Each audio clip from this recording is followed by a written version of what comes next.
How do we normally historically solve conflict? Usually violence or the threat of violence. Deciding instead that we fight things out using words is a wonderful innovation, but you shouldn't be surprised it hurts sometimes.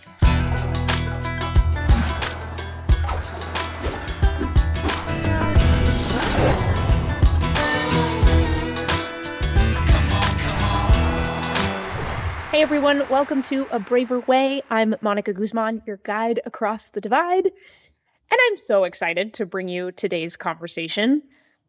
Why? Why am I excited? One, our guest is super down to earth. He's supremely intelligent, a lot of fun to talk to. He deals with some of the heaviest stuff you can imagine. He's been hated by people on all sides. He's built a remarkable amount of courage, just doing what he does for as long as he's done it with the conviction that he's been able to marshal and deploy. So this is our guest this episode, Greg Lukianoff. Who is Greg? Greg is an attorney. He's a best-selling author of several amazing books, and he's the head of FIRE, the Foundation for Individual Rights and Expression, one of the premier free speech organizations anywhere. Been very, very active recently. I've been interested in free speech, like newly interested in it for the last couple of years. I've started to understand how much this means to me. I think because it's the baseline right for any of us to be able to say what we mean and to hold convictions at all in a useful way. To Greg, I wanted to bring a question that I know a lot of people have held in their hearts at one point or another. In a world this distrustful and divided, how are we supposed to just let people say things that hurt? I think you're going to get a lot out of this conversation. I definitely got a lot out of this conversation. And like I said, I've been looking at free speech for a while. And yet, I never stop learning from Greg Lukianoff, both his knowledge and his courage. So without further ado, here's my conversation with Greg. So yeah, Greg, again, thank you. Thank you for joining. I feel like in all the conversations we've had a lot, but we haven't necessarily gone really, really deep into free speech, even though you're the free speech guy, which by the way, how does it feel to be the free speech guy in 2026 America? Scary and tiring. It's nice that that there are more people who appreciate like how genuinely nonpartisan we are and how much we've been willing to suffer for that, as an institution. But there's always that little bit of a mixed feeling about it when it's kind of like, oh, because we're fighting someone you don't like. Right.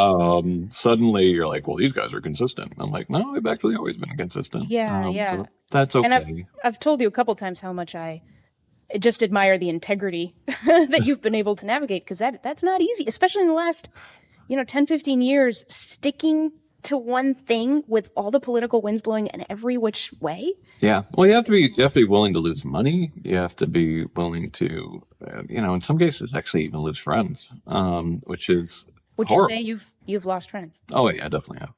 Wow. Was there a period where that was happening, or does that seem ongoing given what you do? As far as I feel like there was a fair amount of it at the beginning, or at least people get mad at me. But I was kind of surprised to lose a friend right before the Trump election. Yeah.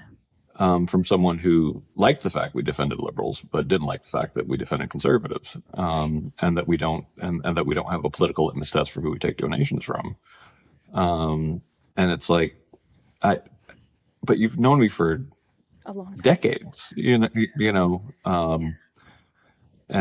yeah, that really hurt. But highly relatable experience, I think, to a lot of listeners of this podcast who are at least curious about bridging divides, even when the world seems to signal that it's not worth it, it's not going to be good for your sanity, et cetera, et cetera. So, well, let's start with a bit of a definition of terms, maybe without getting too clinical about it. But Yep. what is free speech to you ultimately, and what isn't it? Freedom of speech is the ability to think what you will and say what you think. So, and that's a simple definition. It's a broad definition. But some might strike people as oversimple, or once they realize I really mean it, it sounds too radical for them.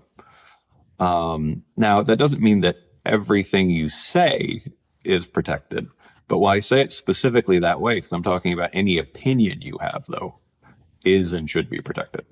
That if Right. you basically, I heard you once distinguish between free speech absolutist and opinion absolutist. yes, I And did that this you're the on, latter. And yeah, I found that fascinating. I did this on my TED Talk. Yeah.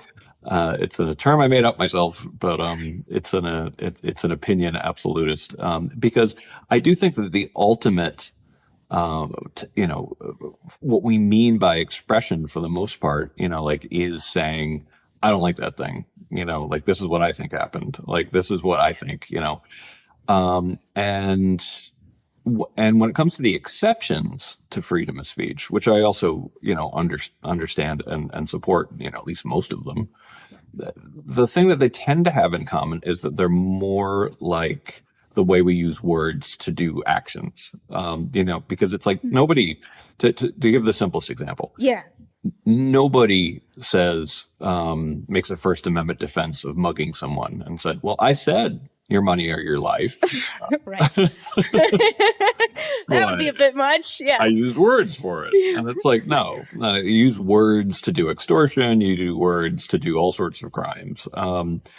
But I like that distinction. So words, how did you put it? Words that lead directly to action? And Well, this would be words sort of that- inciting violence sort of thing. well, words that are like, what I'm forgetting the term in the law, but basically like the idea is like words are kind of an incidental part of an action, like of something that you're doing.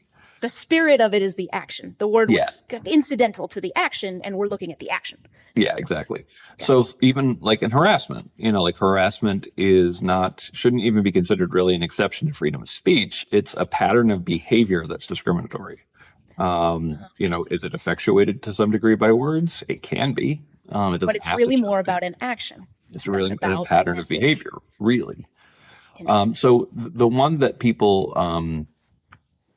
so there's things like defamation, for example. Like defamation, it's clearest when you're trying to defame like a politician, and that's very hard to be found guilty of defamation of Right. politicians. Because we have to be able to criticize all day long. Yeah. Yeah, but under the law, if you knowingly lie about someone about something that's important, basically like accusing someone of being a pedophile in a very specific kind of way, something that could really damage their lives, it's also treated more like a pattern of behavior. So I tend to think that so incitement to incitement, incitement is the test there is from a case called Brandenburg v. Ohio, and that's were you in a situation where you had the intent to get like an angry mob to go do something illegal that was likely to happen and about to happen? So it's a high bar. Yeah. But that's also just kind of considered. The interesting thing is our definition of incitement is an awful lot like conspiracy to commit a crime. That essentially it's like, let's go burn down the mayor's office, and then in a situation where you're likely to burn down the mayor's office, that's something where, it's probably incitement under Brandenburg even. But two, it's pretty damn similar to conspiracy to commit a crime. Now, I will point out, though, I just did something right there that kind of points out the distinction. The fact that I said, let's go burn down the mayor's office is not by itself, Right. I just Yeah. said that. But Yeah. I'm reporting you right now. yeah, exactly. The words by themselves aren't a crime. They have to be in a particular context. Right. You call free speech the eternally radical idea. And actually, now that I say that, I'm not even sure you've called it. I don't know where the phrase comes from, but it's the name of your blog that you've written for a while about free speech. Why? It's another thing I made up All right. So credit Greg Lukianoff. It's a great phrase. TM. There you go. Why is it that this set of ideas, the idea that we ought to protect people's ability to say what they mean, to say what they really think, is never just accepted for all time or rejected for all time? Why do we keep bouncing? Well, lots of good reasons. One, we're tribal animals. Like we're used to being in socially coherent groups, and socially coherent groups tend to be morally coherent groups. And so there's an idea that you could say things or express beliefs or lack of belief that actually means you're not one of us. And Right. so there was a writer, I can't remember the name of his name, but he wrote something about, in our ancestral environment, you generally only met people that you fundamentally disagreed with at the point of a spear. Whoa. Yeah, which good point. I really like that as an image, because it's like, that's kind of literally true. I mean, I wasn't there, but I know enough. Yes. That is fascinating. And then today, it seems like one through line in human history has been so much more intermingling, so much more experimentation with much larger range societies. Of opinions. Yeah. And they have to somehow coexist. That's gonna be tricky. Yeah. Well, and I call it the eternally radical idea because people need to remember that in most human societies, free speech loses. It's a pretty narrow period of time that we're lucky enough to live in, where it's been kind of considered, at least in the United States and at least in most of the rest of the, free world, what used to be called the free world, we take freedom of speech very seriously. And I think it's kind of, free speech is to a degree a victim of its success, because we had this relatively short period of very strongly protected freedom of speech. The fall of the Berlin Wall also helped spread that, to places that were very unfree. And within a couple of decades of that, we're regressing badly on freedom of speech, which means there's someone who talks about, like, poverty is a natural state of humanity. What we need to explain is abundance. What we need to explain is wealth. It's the same thing that I'm trying to say, is that the natural state of humanity is someone's in charge and they're going to shut you up if you say the wrong thing. Right. Because what's power good for? If I can't control things around me, maybe to make sure I stay in power, et cetera. Make sure I stay in power. And the most powerful thing you can do is help define, tell everybody what truth is, make sure that everyone knows that the following things are true and are not to be questioned. Right. Exactly. So, good segue, I guess. On a scale of 1 to 10, what is the threat level you see right now against free speech in America? Historically or in my lifetime? Historically or in your lifetime? Oh, that's interesting. I'm 51. Let's say in your lifetime. Say in your lifetime. Like, let's keep it to a. I think historically we're doing a pretty good 10, versus. Hundreds of years ago. Historically, we're still kind of doing great, just compared to what point in history. When it comes to within my lifetime. Yeah, let's go with that. In the United States? In the United States, yeah, because you could go to Europe. I assume it'd be lower, but yeah. Oh, in Europe, with the United States, it's really bad. And my mom's British and my dad's Russian. That's right. So I spent a lot of time over there as a kid, and the fact that they're arresting thousands of people every year now. Don't you have? You shared a statistic somewhere recently about how they've arrested more people in the UK in some period of recent time than in, like, Russia or something. Yeah. Or something free speechy. Do you remember what that was? Well, I mean, there's a couple different ways to look at it. So, like, they've arrested approximately 12,000 people in England for the last time we have data. And to be clear, it was similar numbers, for years. Over what period of time? Sorry. Over 2023, I think is when that number goes. 12,000 people related to it was 2024. expression? Yeah, and stuff that would be protected in the United States. And you can go back several years, and like the year before that it was like 11,000. The year before that it was like 10,000. Like, so, and for a country of what, like 70,000 people? Sorry, 70,000. No, oh boy, 70 million people. 70 million. And we're a country of like 300 million, people. And So what I compared it to was the first Red Scare, which was 1919 and 1920, and during which we arrested about 4,000 people. But America back then was still, almost twice as big, not quite, as Britain is now. And so so that's 2,000 people a year, or really, if you adjust for size, closer to like 1,000. So the idea that they're arresting, 12 times as many people a year as were arrested during the freaking Red Scare. Yeah, that's pretty nuts. It, Okay, it, so really make us feel a little bit better then. no, What I will is- not. Come on. What Never. would you say the number is for America? We Well, gotta for- be better in Europe. That's For what America, I mean. so 10 is good. Yeah, 10 is amazing. Yes. One Okay. is like the worst. Well, I will say it's the worst in my lifetime. I Yeah. really? Um, You're 51. So yeah. that would have covered. Yeah, okay. 1974 on up. Yeah. What are the worst? What are the threats that worry you most in America right now to free speech? I think the longer term, well, I mean, the biggest change that's happened, particularly in the last 5 years, is that America has become sort of just like everybody else.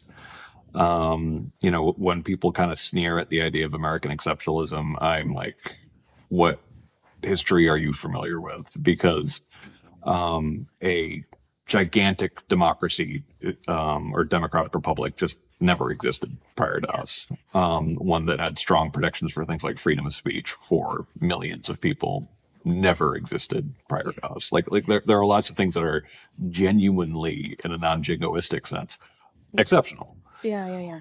But And you and I both come from immigrant families. I was a direct immigrant. You were born in New York, is that? I was born in New York. You Yeah, was born in New York, but you come from Britain. yeah. Russia, My dad was born in Zagreb, even though he's Russian, and my mother was born in Britain, even though she's actually ethnically Irish. So I'm Irish and Russian, which is I crazy. have wondered if some immigrant thing leads people to feel a little more like I am so aware of how exceptional the United States is. Oh, on this. 100%.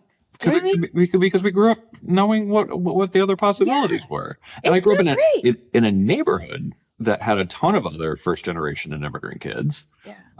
And generally, a lot of, if you're in an immigrant neighborhood, a lot of kids are going to be fleeing authoritarianism or totalitarianism. And so there are a lot of Vietnamese kids in my neighborhood, a lot of Korean kids in my neighborhood, a lot of kids from South America in my neighborhood. And so they're all fleeing different levels of repression, So we had something to compare it to, and there sometimes it's funny because I think I'm the most American boy who ever Americaned, but sometimes when I get mad at people who are like fifth generation, I immediately turn in these Americans, they take all these things for granted, I agree. I think it's my most common critique of sort of native born Americans. It's like, you guys don't know how good you have it, and this and that thing. Why are you yelling so loudly about this? Yeah. So I hear No, that. absolutely. Well, back to threats. Sorry, I interrupted you, but what do you think are the biggest threats to free speech? The ones that keep you up at night?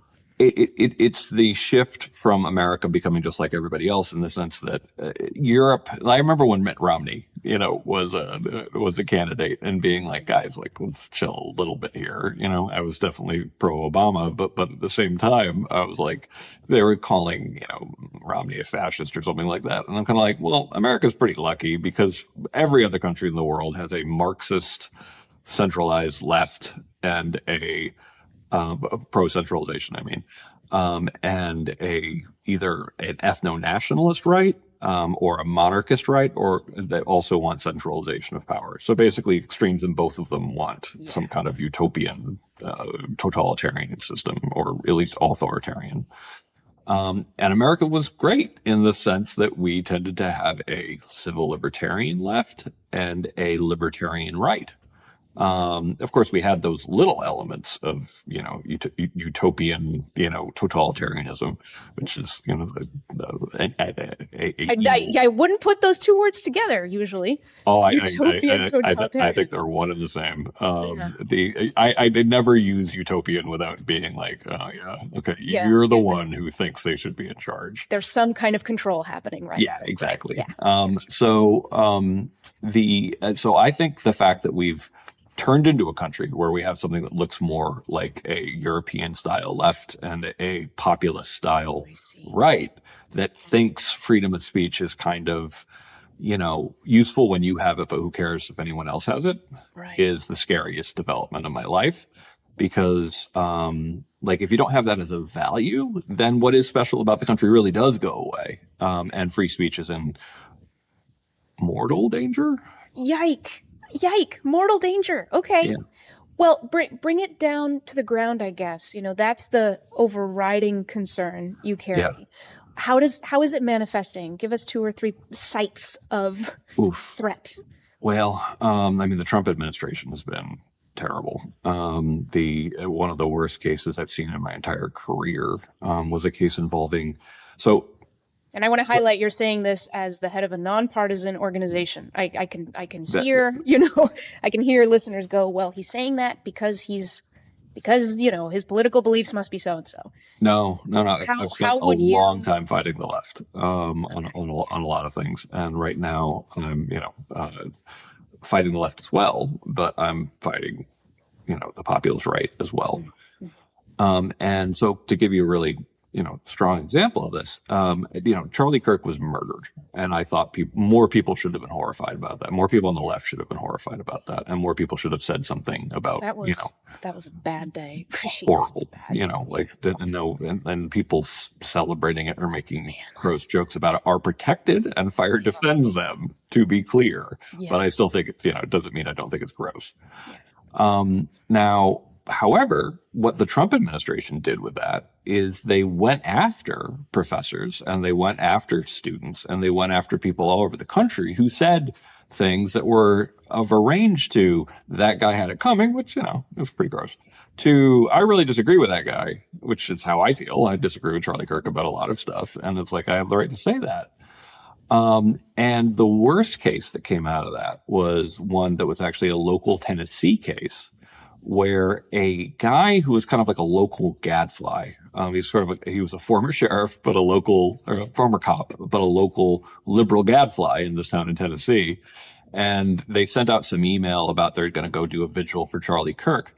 And he responded with a Trump meme. And it's a meme of Trump, who said in response to a school shooting in Iowa, maybe 2 years before, something, we have to get over it, which he took a lot of flack for because it sounded so insensitive in context. It actually isn't as bad as it sounds, but anyway, but still, we have to get over it, insensitive.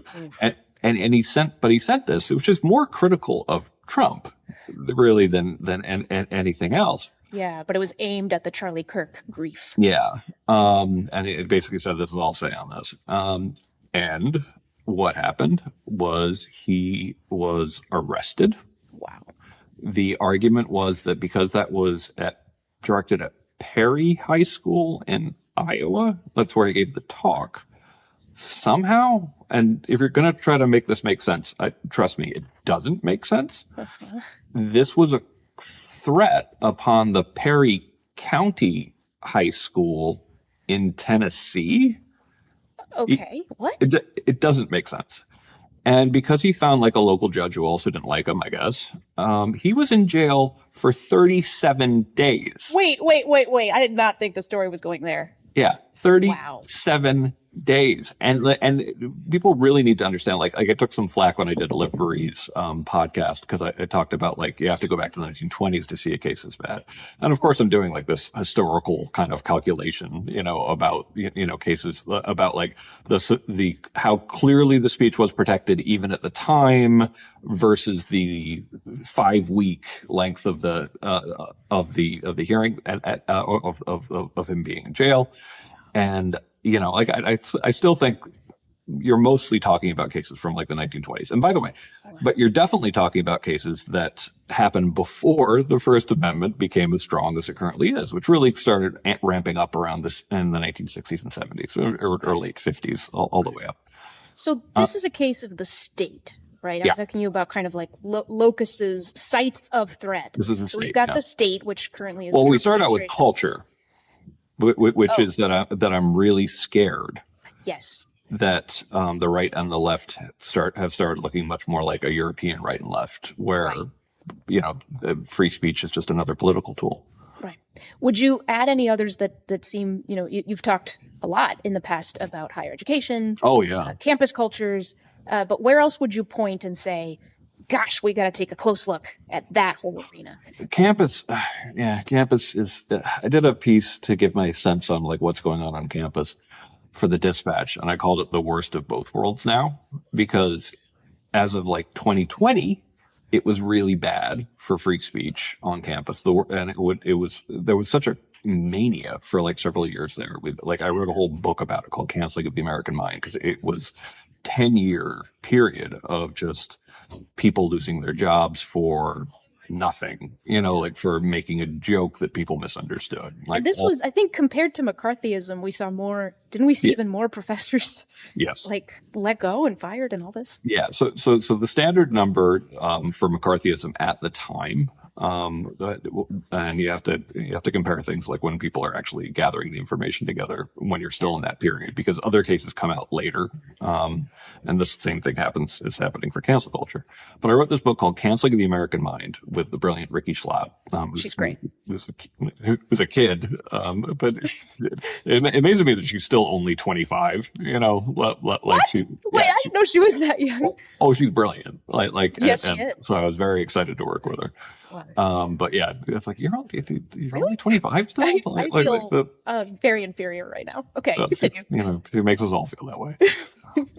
But I wrote this about like trying to sort of historically document cancel culture, and we know of at least 200 firings, and the number for McCarthyism that was established like around the time when they did a massive study right at the end of it was about 62 communist professors fired, and probably about 100 fired overall, with a little hazier as to what the other ones were fired for, but speech to some degree. So either 3 times as many or twice as many, to our knowledge. And it's going to get worse as time goes by. In addition, we found out about additional people after McCarthyism. We will find out about a lot more people after, after cancel culture. But the worst thing, the way to really convey how many people were probably missing here is when we did a national survey asking professors if they'd been threatened for speech or punished for speech. 1 in 7 said yes. Yikes. They had been either threatened or punished for speech. Wow. That's insane. There's no historical parallel to that. That would be like 100,000, 150,000 professors. Yeah. Jeez. Okay, so there's another one. We've got to look at what's going on in college campuses. In your TED Talk, which you brought up, you shared 4 truths about free speech. Yep. Very crisply. Free speech makes you safer. Tell me if I get these wrong. Free speech makes you safer. Free speech cures violence. Free speech protects the powerless. And even bad people can have good ideas. Yes. You mentioned culture as your first answer to where's the threat coming from.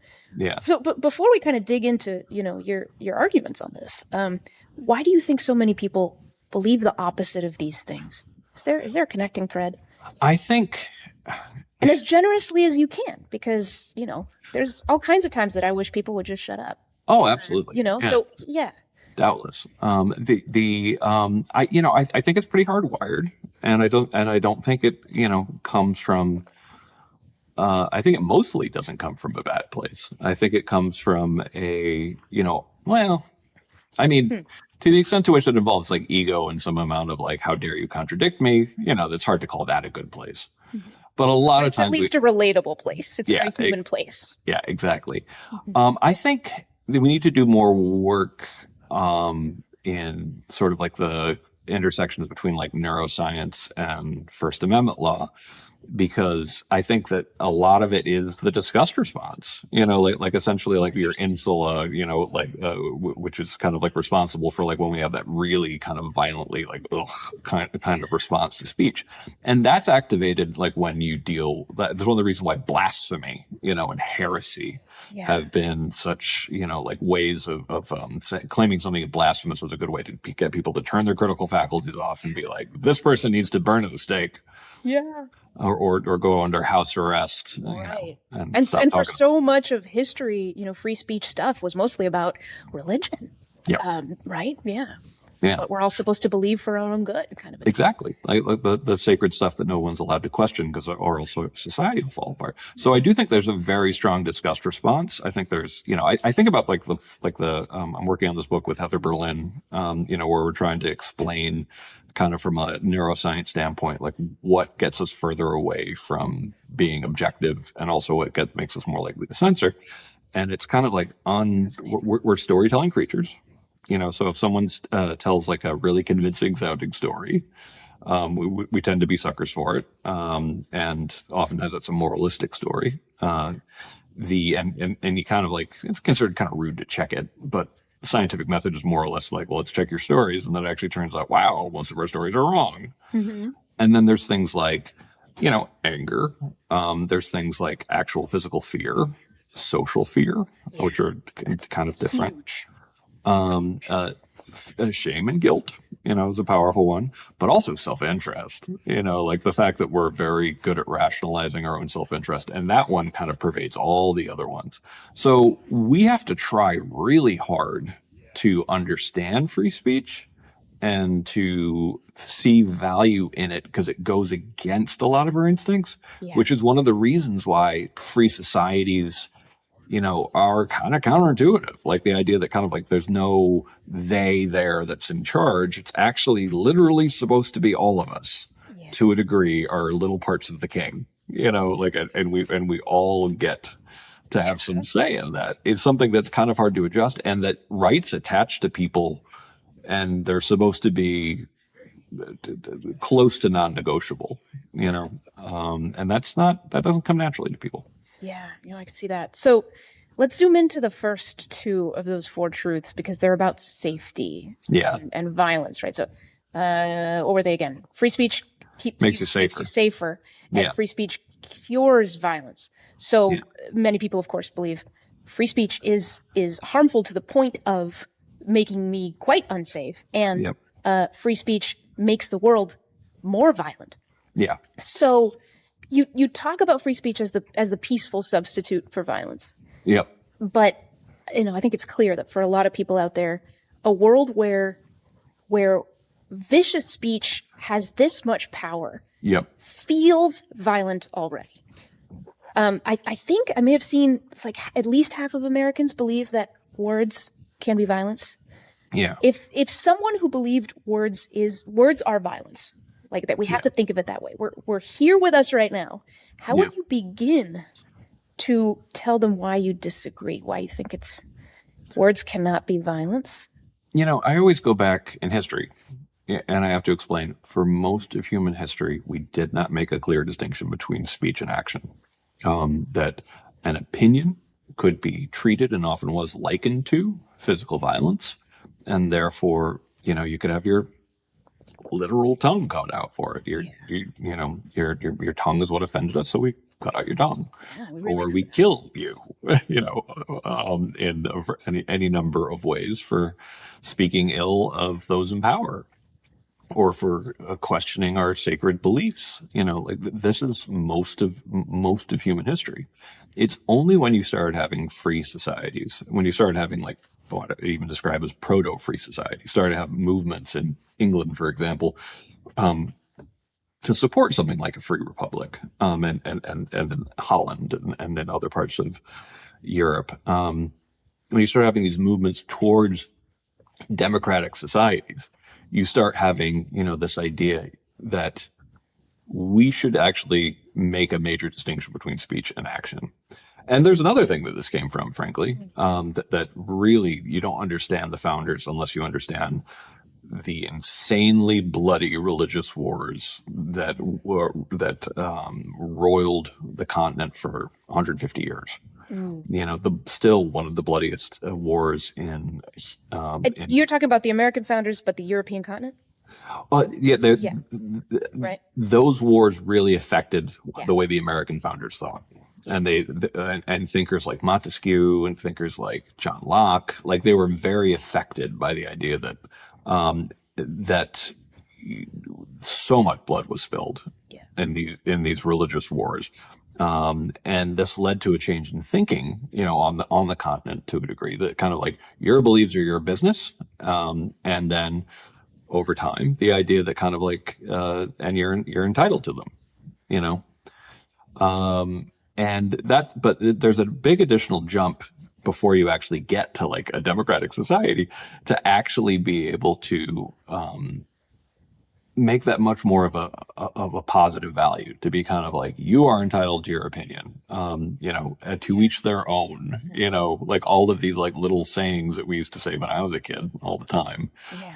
that really kind of convey this idea that like this is part. So what I would explain, how free speech makes us, how free speech it cures violence, is this idea that essentially we have this bright line distinction between speech and action, and it has been the greatest tool for self-actualization, prosperity, peace ever invented. Yeah. You just have to learn to live with the idea that people are going to say offensive things sometimes. Yeah. So what do you say to somebody who goes, okay, it's a great tool for peace. Why does it feel like everything's falling apart? I'm not buying that it's a great tool for peace if we're not at peace right now. Yeah. Right. So people will react in that way instantly and say, wait a minute, it seems to be going the opposite direction.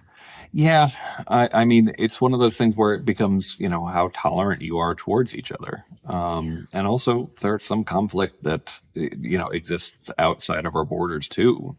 I mean, I'm definitely among the people that felt like the Iranian conflict, for example, it was more of a question of when, as opposed to if. That doesn't mean, I'm not claiming that people should support it. I'm just saying that, like, in terms of like there being, the world is bigger than just the free countries, and there are sometimes where you're thrown into a war, for example. Not that we were here, but like what I'm saying is that like that kind of conflict is not just an internal creation of the United States. Right, of course. Yeah. But when it comes to our own internal conflict, it's partially because we didn't live our values all that well. We became much less to each their own and much more you do what I say. Yeah. That the left became much more judgmental of what people were saying and what should even be allowed to say. Yep. And that's cancel culture. It is one that was the most present. And then, of course, the right went away from being very libertarian to being this kind of centralized kind of, like we have to, fight back by any means necessary, just like the left used to. And we're in a really scary, moment as a country. And people are believing, it seems, threads that basically say you'll be safe as long as the other side is controlled.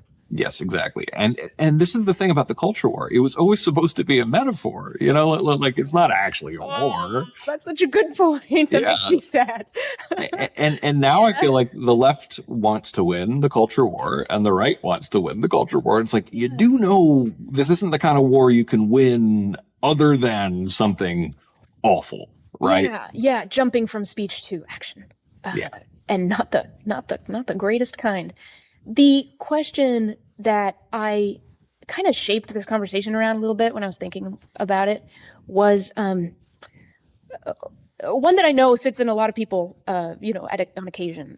In a world this distrusting and divided, how are we supposed to just let people say things that hurt?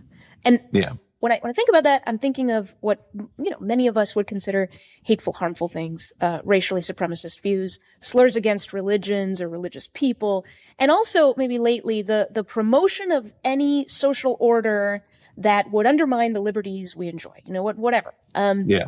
I think one thing that good people in their heart of hearts really struggle with is, should we really, really, really just let people express any opinion if it feels like they're doing it just to hurt other people? So the question for you, I guess, as a lawyer, but also as a human, is how do you begin to untangle that? I mean, this is again where the historical perspective really helps, because understanding how nasty it is out there, and by out there I mean history, can help put things in perspective. The fact my dad was born in Yugoslavia in 1926. You carry some stories. And then his dad died when he was 6, so he was an orphan in Yugoslavia in the 1930s. I mean, just utterly horrifying, stories. And I think it's very easy to think, and the most important thing is to just make sure that power is limited in its abilities, that power isn't given certain powers. And one of them is to decide what is true and what you are and aren't allowed to say. And what a lot of these people who sort of think of themselves as sort of enlightened censors are kind of stumbling into is let's give power more power, oftentimes justified. Let's give power more power to help the powerless, and that will work out well for the powerless. And it's like, and when exactly in history does this work out? Because when you give power more power, it generally benefits power. Right, regardless of who holds it. I think Yeah. you've said this, I'm going to butcher this, but something like when you imagine, free speech, what you want to restrict and not restrict, imagine it as imagine restrictions in the hands of your worst enemy. Of your worst enemy, because it will eventually be. It will get there because it benefits power. Yeah, exactly. And this is the thing, and it's another thing about having like the family that fled the Soviet Union. I mean, as far as like the rhetoric of the Bolsheviks was very much, we're going to empower the people, and we are the representatives of the working people, the only kind of moral people around, and they were bloody, violent, cruel mass murderers, just like the Nazis were. And it's one of these things where, like, the idea that kind of like I'm trying, like, one of the things that made Haidt and I immediate friends is I remember being at a party with him in Manhattan. And this is Jonathan Haidt, for anyone who's wondering. Go ahead. Oh, sorry, Jonathan Haidt. Yeah. My co-author with Coddling the American Mind, most recently of Anxious Generation. Yeah. And I remember that there was someone who we were talking to who was just talking about, like, greed is the source of all evil, like in the world. And we both kind of looked at each other across the room. We're kind of like, and to various degrees, we're kind of like, you do know, like, historically, the most dangerous people are the ones who think only they can save you, oftentimes from yourself, oftentimes, society itself. It's the people who kind of present themselves as the most altruistic, oftentimes, are the ones who should, be the most scared of. Mm-hmm. Yeah, because they'll have some version of what's true and good, and it's really about control and power. Yeah. So given all this, if it's really not good, and history teaches us this lesson over and over again, to treat words as violence, as being just as horrendous, Yeah. How then do we look for something like justice for the pain we feel downstream of those words? Like, what do we do with the drive to find it? It seems to me that drive to find it, you've been humiliated, you've been squashed, you've been insulted beyond belief. Your disgust instinct has been activated, something fierce. You look for justice.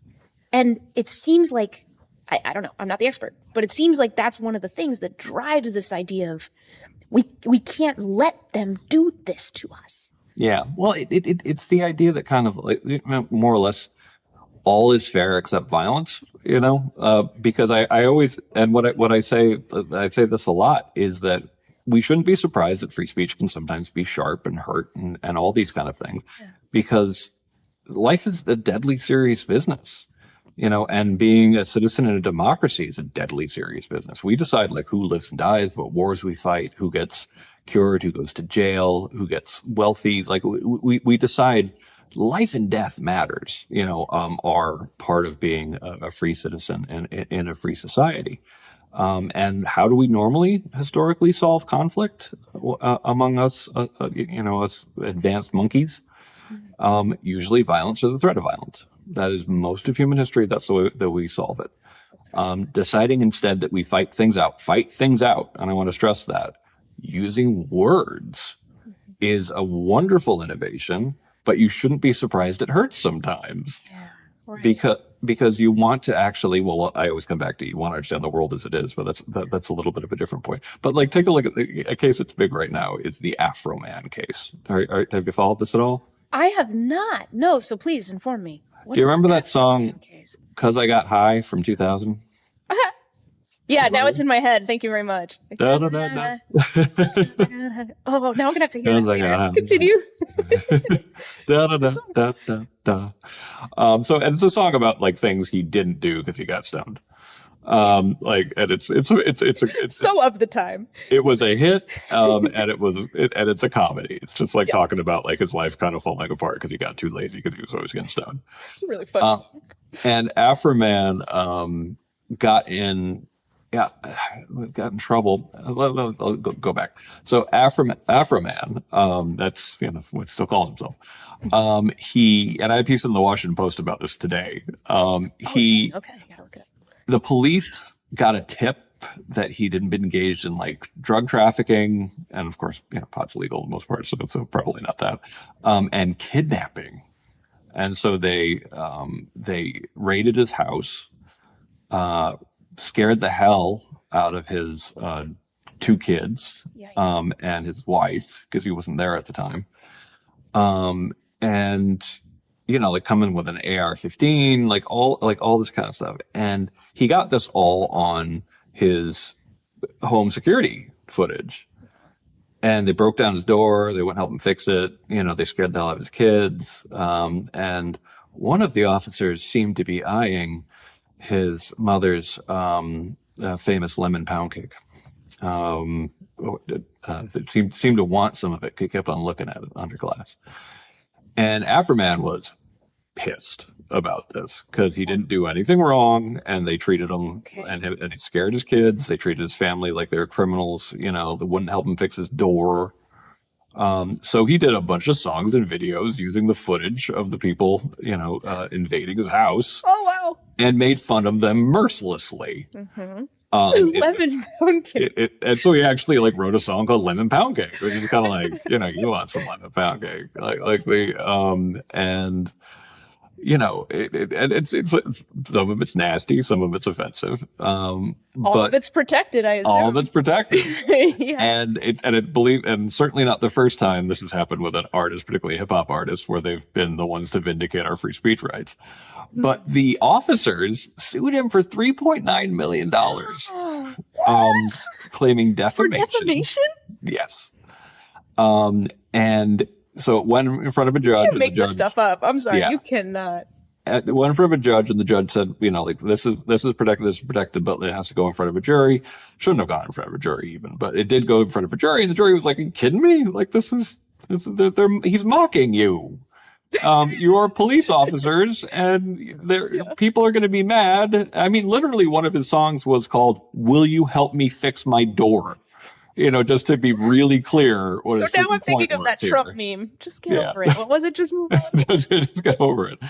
And so the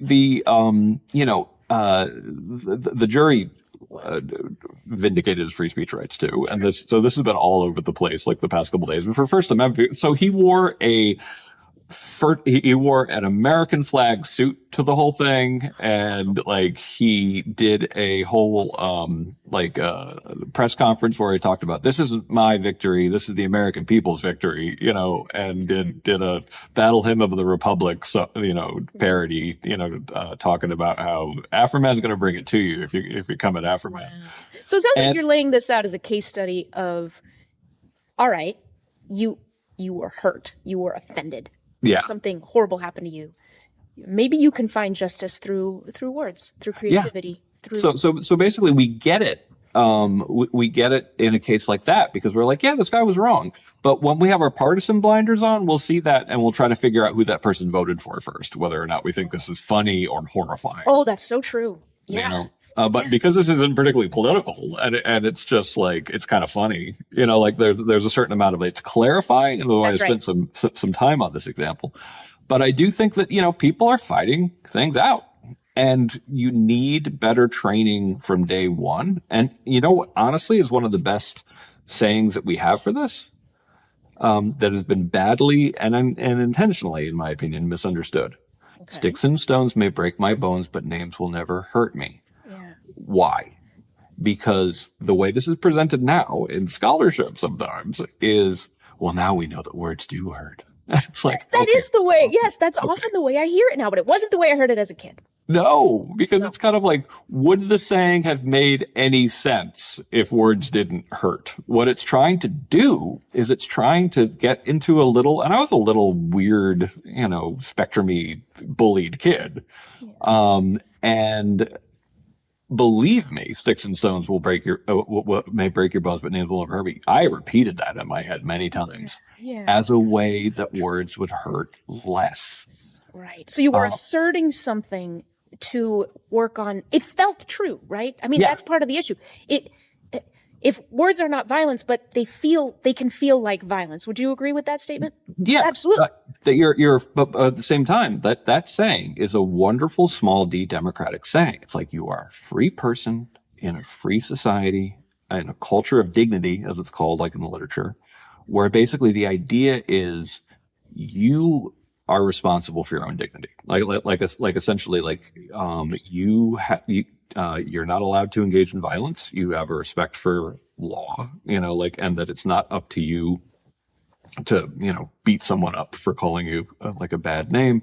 Yeah. It is up to you to be able to live with some of this stuff sometimes. Yeah. If you want to continue to be a free person in a free society, where we're supposed to be, at least in theory, legally equal.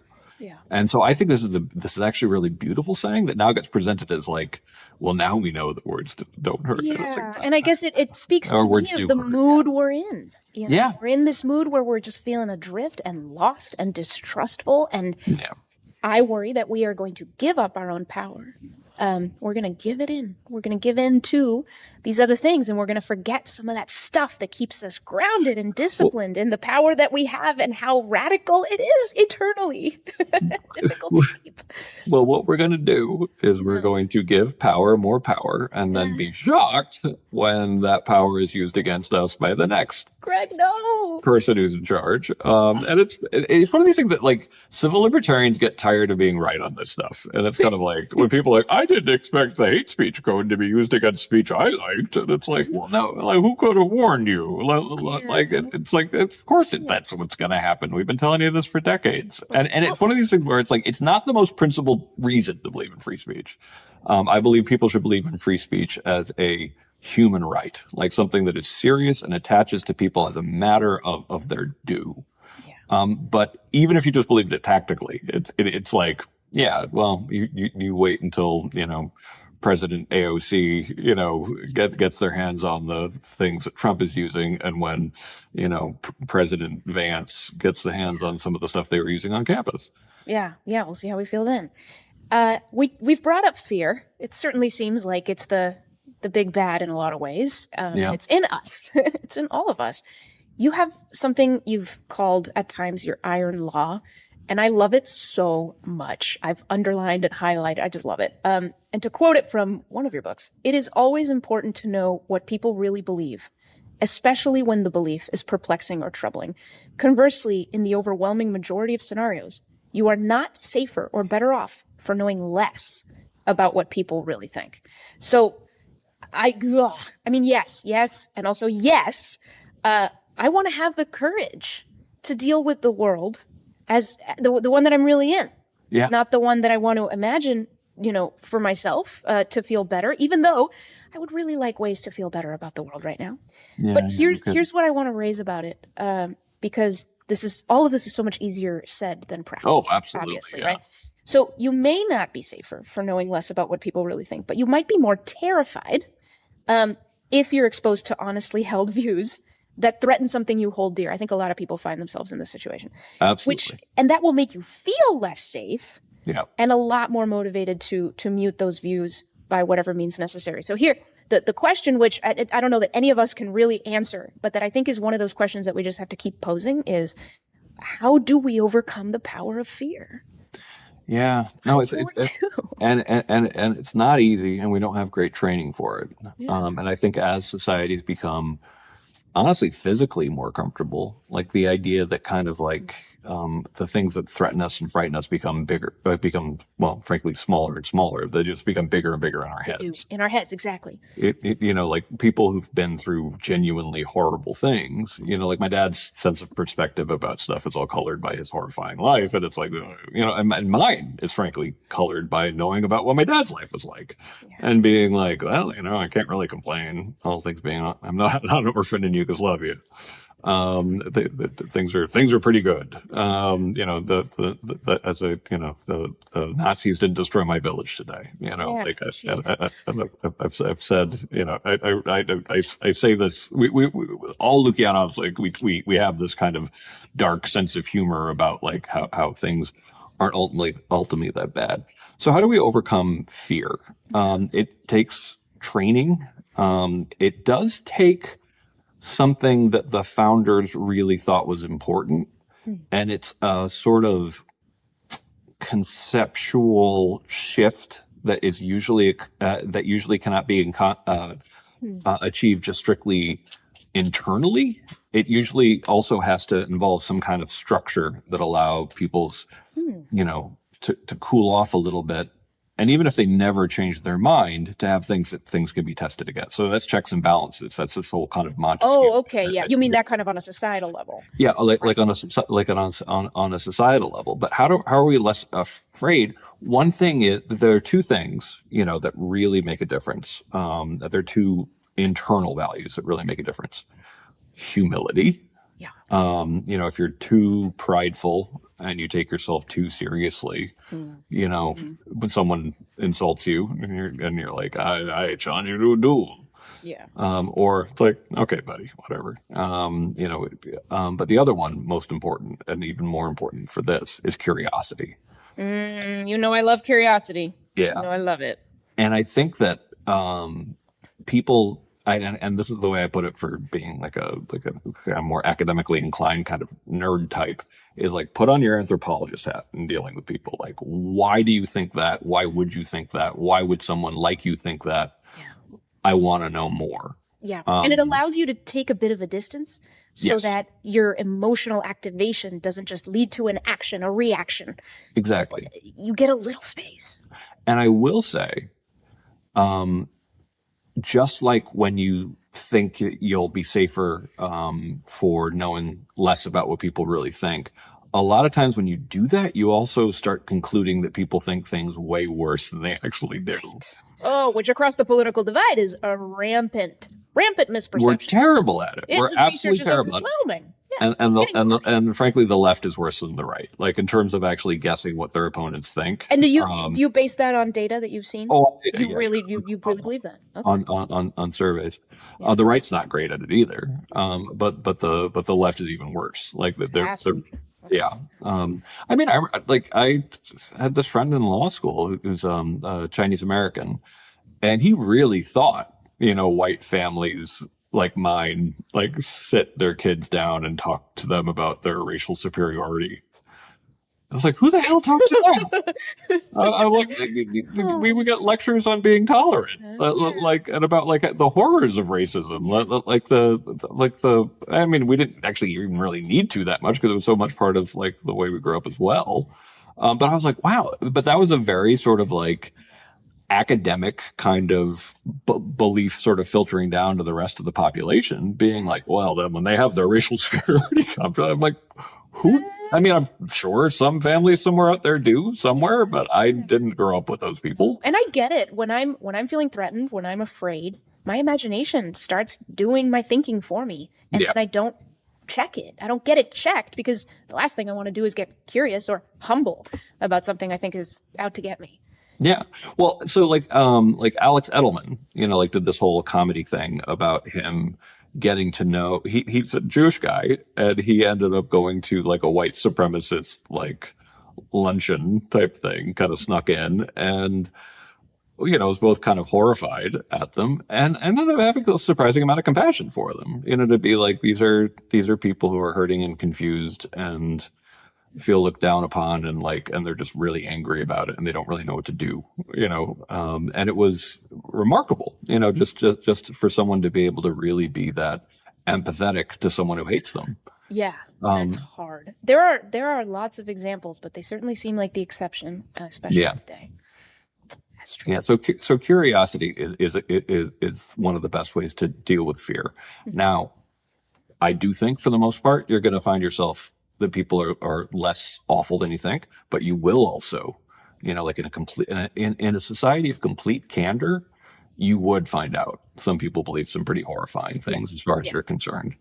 but it's better to know that than to pretend that you're better off not. Can you spell it out? Why is Yeah. it better to know that, even if it's may seem obvious?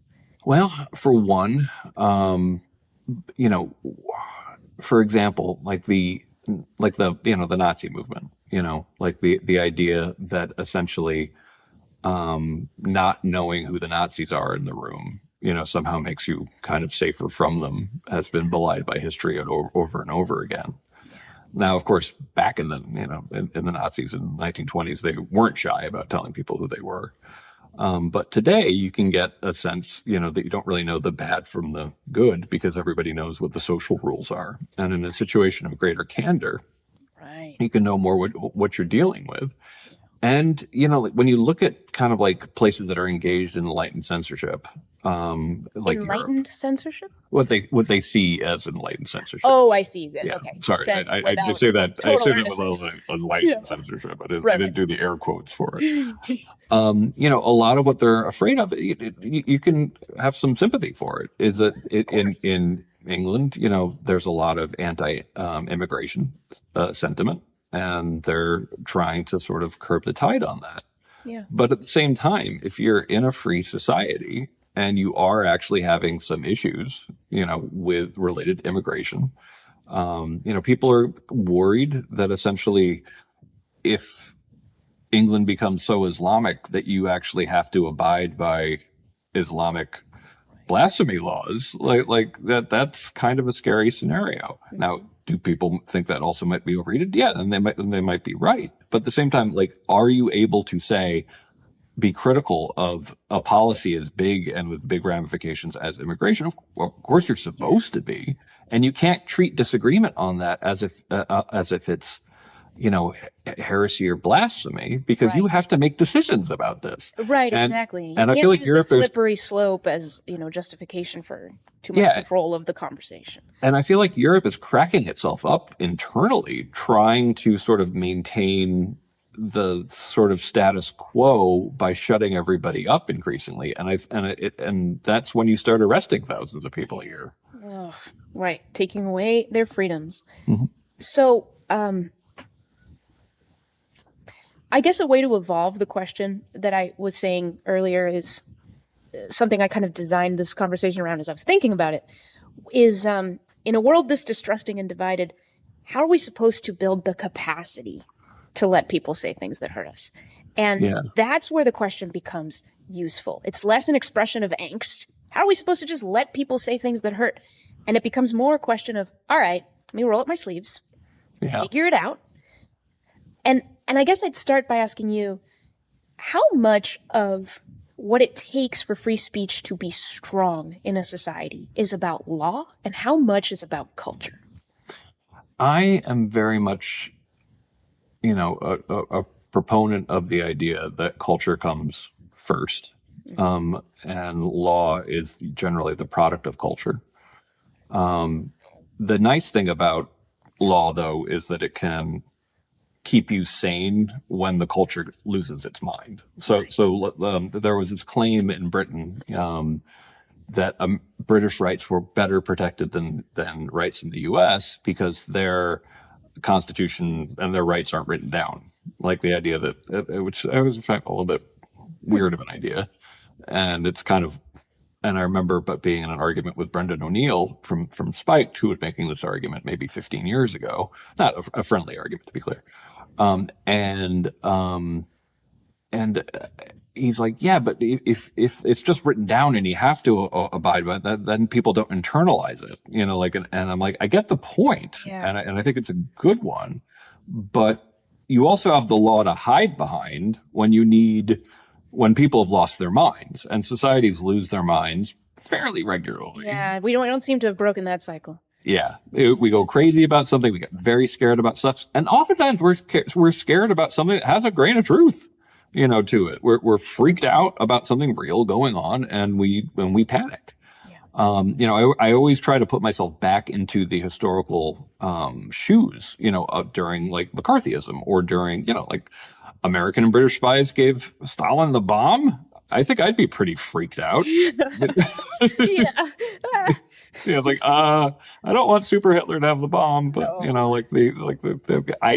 so I think we sometimes we judge history like too harshly because we don't, but then we think, but now the threat is real. And it's like we actually in a lot of ways have less reason to be scared today. Yeah, no, I see that. So I wonder about the following. I read Free Speech: A History by Jacob Changama. Am I saying his name Mishangama, right? yeah. Yeah, gosh, that was amazing, and I love read the acknowledgments at the end because I'm the first person he mentioned because he was actually starting to just realize, because I kept on telling him when he was a fire fellow for a long time. And he did this incredible podcast for us, which was just so killer, called Clear and Present Danger. But then he kept on adding that he wanted to write a book as well as like an addendum to it. I'm like, dude, don't just add on a book. And like, you're underestimating how. So by the time, as I predicted, by the time the book came, he was like, I'm just spent. Like can't imagine. Yeah.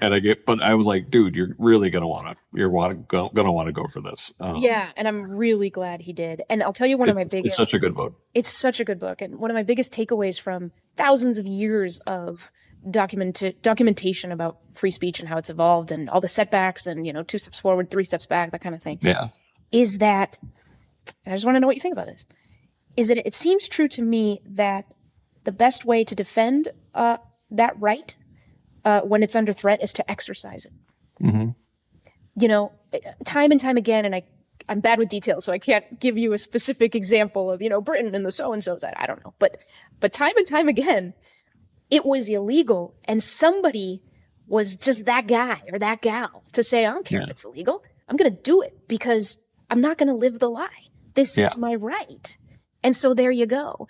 I'm thinking about this in the context of now because it's just, I work on political divides and all of this. And it's one thing to have free speech, so that we can talk about the uncomfortable things. But if people are too afraid to exercise it, to listen to the truth of what somebody else thinks, if it may hurt them, or to tell them the truth of what they think, if they're afraid that they could be punished in some kind of legal way because now it's becoming scarier. Yeah. If people don't assert those things by exercising them, if we're all too afraid because that's the way our culture is gripped, then will we end up losing these incredible rights we fought so hard to grow and to fortify? And that's the fear, because I do think that some of the stuff that's the most effective at getting us to really, the practice that we need in some ways is, having like the big circle of people who are like you and are very much not like you, or people talk with great candor. Yeah. And we don't have a lot of experiences like that. I think that if we had, I don't know, like what if we had something like like a service requirement or something like that, where part of it was just having a powwow where people actually got to know each other. And I talk about this sometimes as like the original meaning of a safe space, or at least the meaning that I was first introduced to in the 1990s. Safe space, actually, that version of safe space, I think is great. And what it meant was, I don't remember this. Yeah, what is this? I'm much older than you. I know, but okay. I was around in the 90s. Anyway. But I was a wee one. I was a bit more wee. Anyway. Is the idea of it doesn't leave this room, and we're going to be real. Like we're gonna, like, that's what it's like. It's okay. It's a safe space. That was kind of like the idea where people could engage in candor. Yeah. And I have to tell you, I remember there was someone on the right was telling me that he summed it up so nicely, that his problem with the whole term safe space recently is that he always wanted to go, safe space for who? Yes. Not a safe space for me. Yeah. You have made this very much a not safe space for me, but you're calling it a safe space for everyone. Yeah, well, because like what it got co-opted to mean, was the idea of a place of violent agreement and no tolerance for dissent. Right. Whereas what I'm talking about is a place where it's kind of like, I'm going to talk about some hard stuff. right now. It was And kind I'm of not like, going to get punished for being honest. I'm not going to get punished for it, and it's going to be respected. Wouldn't that be nice? We're going to try to understand where you're coming from, and not a word will leave this room. And I have a lot of respect for that. I wish we had more chances to have face-to-face interaction with people who are a lot less like us. I think it would be a lot healthier for the country. I would love the culture to push us along somehow, and it just seems like we're so far away from that. And yet I feel that pressure. I've told you that all of this around free speech, personally, I have understood my level of care for this more recently. And I've asked myself questions like, all right, if shit really hits the fan, if it gets real bad, would I have the courage, if it's illegal to publish an op-ed about this wrong take that I believe, would I still publish it? Because it would feel in that moment like that's the way I help my society. Yeah. But would I have the courage? And how, like, I'm actually wrestling with this. Like, what can I do now to build the courage just in case? Because it can only help me be a braver, more honest person in all my life. Right? You could work at fire. Maybe. But anyway, I don't know. How do you even look at this stuff? I mean, we talked in the beginning about the things you've had to do. I mean, we didn't go into detail, but you've had to do some things to navigate fire along this climate and try to keep integrity and open yourself up to risk. Yeah. What have you learned? Yeah. I just did a piece, actually, because my Substack is called The Eternally Radical Idea. And I just did a piece on my mentor, Harvey Silverglate, who is the co-founder of FIRE. And he's a great civil libertarian. He used to defend a lot of the activists on campus back in the 60s, in the early days of his career. And, he's been a great civil libertarian, and he, fought he's from the left, but he fought in the culture wars on behalf of free speech in the 80s and 90s as well. And he, and he was the one who went out and found me in 2001, and then I became legal director. But, I found it pretty exhausting to be in the middle of this stuff a lot. And there were times where it got too much for me, including, what happened to me in 2007, which I write about in Coddling the American Mind, which led me to that book. But then even after that, I would find it kind of exhausting again. And maybe we should clue in listeners without needing to go all in, but can you kind of sum up what happened in 2007? Just so I had to be hospitalized. I had a really bad year, and I got really tired of being in the middle of all this conflict, and I paid a real psychological toll for it. I had a girlfriend who was mad that I would defend Republicans, and I had Republicans mad at me because I would sometimes defend the left, and it's a lot. Yeah. And it's a lot of responsibility to be the person ultimately in charge of this, of this organization. Yeah. And but then I recovered, and that's what got me into cognitive behavioral therapy. But then I remember, like, many years later, starting to feel like just worn down by it again. Yeah. And I asked Harvey, and I almost didn't want to ask him, because I was like, Harvey just doesn't care what people think about him. So why would he even understand this?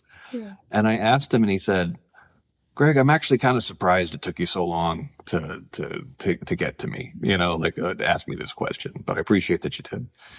And if you're going to do anything important in life, you can only, people are going to hate you for it. There are going to be people who hate you for it as long as you do anything important in life. So you can only really care about what 10 people in the world think of you. Ooh. Choose those people very carefully. Wow. And I was like, that's right. And it doesn't mean, it doesn't even necessarily just mean your friends, like people that you might even disagree with on stuff, but you respect. Yeah. Make sure that they, check in with them sometimes. Yeah. The image I have in my mind is sort of, here's a human being, and here's a bunch of kind of, threads kind of emerging from them, and those threads are tied to other human beings. And if we have too many people where what they care, could really ruin me, then we're being tugged in so many directions. We lose sight of who we are, what we really think, apart from those tribes that give us a sense of security. It does And seem like culture war is often so warlike because we resolve so easily into groups that can't disobey each other, that and, get within the group. and you'll drive yourself crazy because you can't make everyone happy. You can by saying nothing. Yeah. You can by keeping your opinion to yourself. You can by standing for nothing, Yeah. or just staying in a perfectly politically homogenous shell. And the funny thing is, people have tried the perfectly politically homogenous shell and then found that even that can be a den of vipers, on the smallest of details. That's right. That's right. I'm also thinking of that line from Hamilton, since I'm taking my family to New York to see it next month. What is it? If you stand for nothing, Burr, what'll you fall for? Yeah, no, I love that play so much. I think one of the reasons why it got such backlash when it came out, like on Disney, and so many people who you thought once liked it were kind of like picking on it, was because more of the population got to see it and they're like, oh my god, this is actually surprisingly patriotic. No, extremely. I think so. I think so. Lin-Manuel for I love it. Phew, there's a lot in that. The character of Hamilton does not make himself necessarily a happy person by being so expressive. But that's who he was. He was very expressive, and the country certainly thanks him for the fact that he wasn't so afraid to speak his mind. But his big mistake was speech versus violence. Inform. Well, just the fact that he felt the need to duel. Oh, yeah.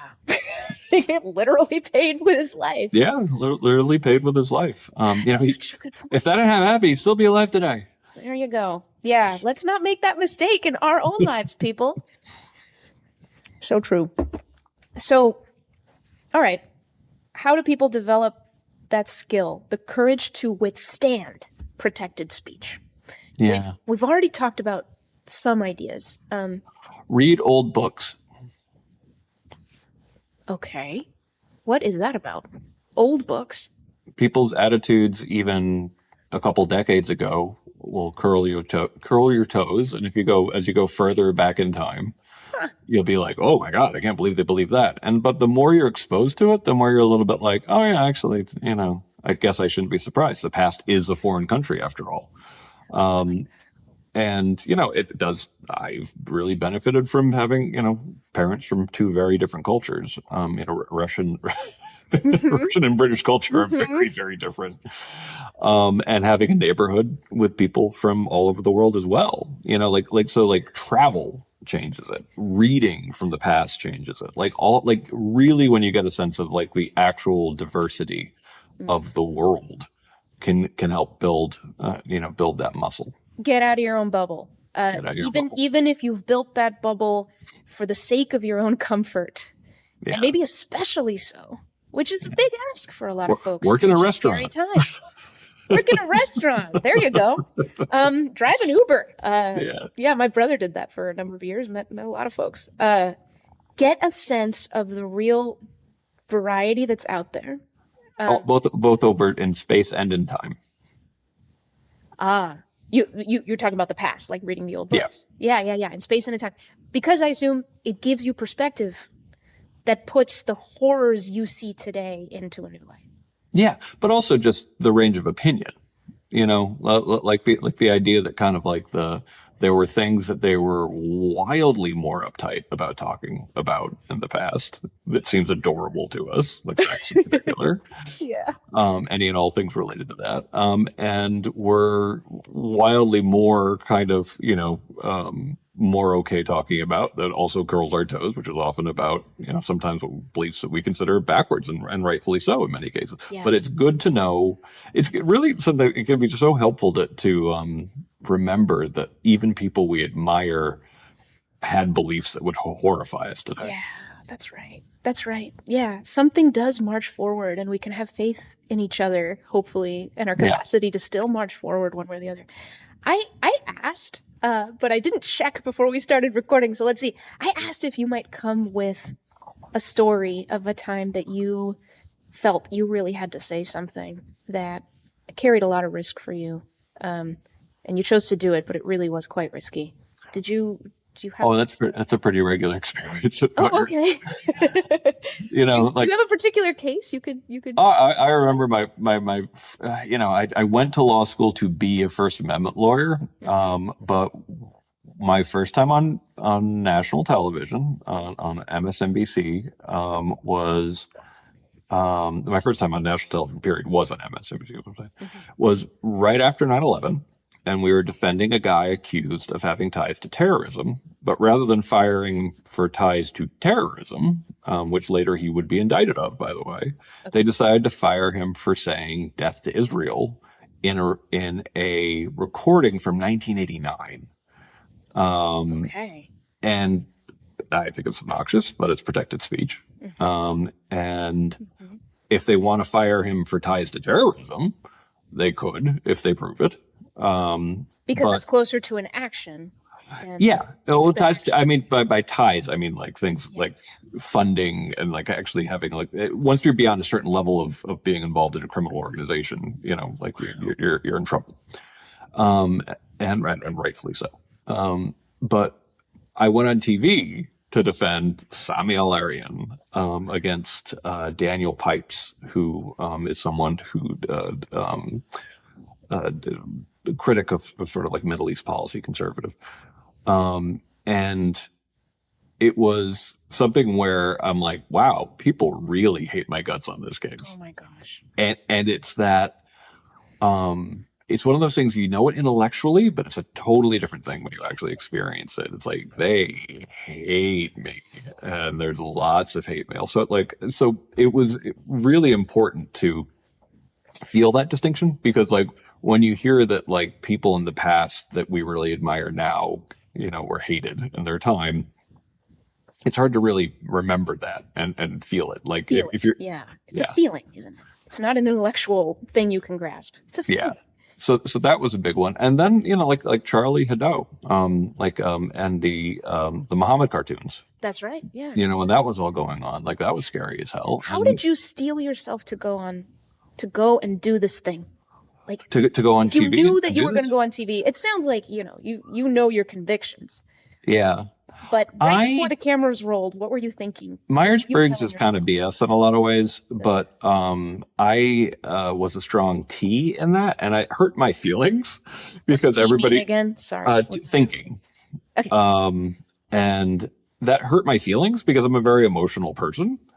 And someone clarified, it's like, no, but it's how you make your decisions. Is thinking. And I was like, oh, because I make decisions all the time that are emotionally difficult, and I try not to think about it too much, you know, because it's like, this is the thing I have to do, and I'm going to go do it, and I will be sad later, you know. So there's a certain amount of like, honestly, some of them are cognitive techniques of being like, okay, put that thought away and let's. Oh, really? Okay. Can you, I want one more layer if we can. For what are the cognitive cognitive techniques that help you in that moment? You know what your convictions are. You want to make sure that you stay steady enough to deliver in the heat that you're facing. Yeah, I mean, you know, I find that in stressful situations like that, concentrating on just precisely what you need to do at the time. So like working on precisely what you're going to say and not the consequences of it, getting yourself very present focused helps. Got it. Helps a lot. Because, you know, you signed up for this, and too much ruminating about what the ultimate consequences will be. And I'm a ruminator, but getting yourself, you know, in the present as much as possible helps a lot. Yeah. Well, I've two more questions for you. I was about to say last question, but there's actually one before that I think is really important. Yes. You talked about how humility and curiosity are good ways to push back against fear, just generally in the culture around all the things. How do you check to make sure you're not wrong? You are the free speech guy, and this world is always changing. Yep. How do you check? Well, I mean, my organization is pretty good at that. Like, people think, I mean, some of our cases are very simple at Fire, but we do a lot of internal kind of like, are we right on this? Like, and we have a very, like, that's one thing I'm very proud of, the tone internally within Fire. we take very seriously the likelihood we're wrong. And once you get kind of used to that, it's just not so bad anymore. You're a little bit like, Like you hear a perspective from someone else at Fire, and you're like, "Oh yeah, good point." oh yeah. Okay. We do a ton of that, like internally. So a lot of practice. Built the muscle. It sounds like. Yeah, and a lot of testing it against other people, and being able to change your mind and not feel like it's some kind of defeat. Yeah. Like if you're you can want to always be right, but wanting to always have been right is a very That's pretty. You'd have to be omnipotent and all omniscient. That's a bit of a high bar. All right. Well, here's the impossible last question. Yes. What's it going to take ultimately to build a better world and a freer world at the same time? I'm going to practice the epistemic humility. I always preach and say, I don't know, but I think about it a lot. And the answer that scares me is oftentimes it's a crisis. It's something that forces you to actually realize what you've taken for granted. And that's usually the historical mechanism by which it works. And that's not great. That's not what we want to be, the way you want to do it. But I actually do feel like right now we're in a crisis. Yeah. We're in a moment where something's got to give in terms of like the way we do business as usual, and you never know what things are going to look like on the other side of that. In terms of like what we can do to prepare for this, I think there are all sorts of small L. What I wish people would do right now is be fiercer defenders of small L liberalism. Like the things Classical that actually liberals. did make, Americans different. That essentially like we believe in. We have these small L liberal ideas that the left and right used to share, and I think free speech being chief among them. And I think that right now the center left and center right really have more in common with each other than they do with their wings. Mm-hmm. And I think that we need to those of us who really value there being something special and weird about us need to come together and be a little less apologetic about it. Ooh. Because the true spirit of liberty is that which is not too sure that it is right. This is a great quote from Learned Hand. Beautiful. But sometimes like the kind of liberals that I've always been, tend to just direct that internally. But you can also direct that externally and be like, listen, you are all much too sure in your systems that always seem to involve power having more power. Yes. And therefore, I'm going to listen to the people who are much more serious and taking seriously the possibility they might be wrong to build a better world together in the realm of what can't be known in some cases, with some bravery and some faith and some belief in some beautiful human institutions that only exist if we fight for them. Mm-hmm. And we get through this crisis with a bit of courage. Greg, thank you so much for this. This was a lot of fun. Thank you. Thanks for having me, Monica. All right. A Braver Way is produced by Reclaim Curiosity and distributed in partnership with Braver Angels, KUOW, and Deseret News. Our theme music is by the fantastic #1 Billboard bluegrass charting hip-hop band, Gangsta Grass. You can subscribe to A Braver Way on YouTube and follow us on your favorite podcast app. Want to chat? You can join our listener text line by texting the word BRAVE to 206-926-9955 or email us anytime with anything at abraverway@reclaimcuriosity.com. I'm your host and guide across the divide, Monica Guzman. Take heart, everyone. Till next time.